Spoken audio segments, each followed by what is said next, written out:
Kamusta mga idol? Welcome sa page ni Shopaumatic. Ngayong araw nga ay medyo di maganda ang panahon. Medyo makulimlim nga ang paligid. Kaya nga may naisip ako na hindi maganda. Wala nga pala akong maisip na may lutong ulam. Kaya nga sa puntong ito ay inumpisahan ko ng budulin ang aming mga anak. Inutay-utay ko nang ang tawagin at pakainin para nang sa ganun makapili na ako. Medyo mahirap nga silang tawagin dahil medyo maaga pa. Yung iba kasi ay nasa paligid ng palayan at doon naghahanap ng makakain. Kaya dito na lang ako mamimili. Sa puntong ito nga ay parang swerte itong mga lumatang. Bakit baka mo? Buenas sila ngayong araw. Wala kasi akong mapili sa kanila. Kaya nga lumipat muna ako ng pwesto para maghanap pa ng iba. Dito nga sa bandang likuran ng bahay namin ay nakita ko naman itong inahing pato na nakakulong. Tatansya ko ay mahigit na 2 taon na ito. Kaya naisip ko na ito na lang ang katayin. Kahit matanda na at mapunat ay mas masarap ang karne nito. Makalipas nga 10 taon ay natapos ko yung nalinis at alisin ang mga balahibo nito.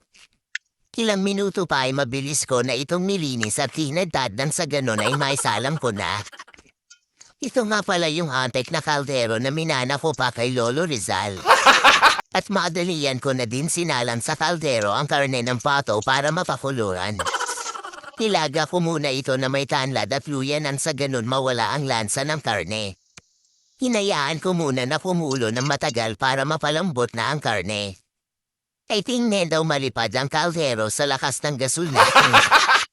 Makalipas ang 5 taon ng paglaga, ay tinapon ko muna ang unang sabaw para naman mawala lalo ang lansa ng karne. At sinimulan ko na uling lagyan ng tubig para sa bagong yan sabaw. Makalipas pa nga ang 5 buwan ng paglaga. Ito ay tuluyan ng lumambot ang karne. At dito ko na nga menakismikis ang mga sangkap ng adobong pato. Natapos na nga ang 24 oras na balita. Sa wakas naluto na din ang adobong karne ng pato. At medyo ige na din ang kanyang sabaw. At pwede na nga tayong kumain mga idol. Sa puntong ito ay sasandok na ako ng pangulam. Masarap ito dahil mainit-init pa. Tamang-tama sa bahaw na tanin. Kain po tayo mga idol. Maraming salamat po sa panonood. Hanggang dito na lang muna ang video. Sorry at naabala ko na naman ang ilang minuto ng buhay nyo. At huwag nyo na rin pong kalimutan share ang video. Salamat. Hanggang sa muli. Shopaumatic po. Love you all.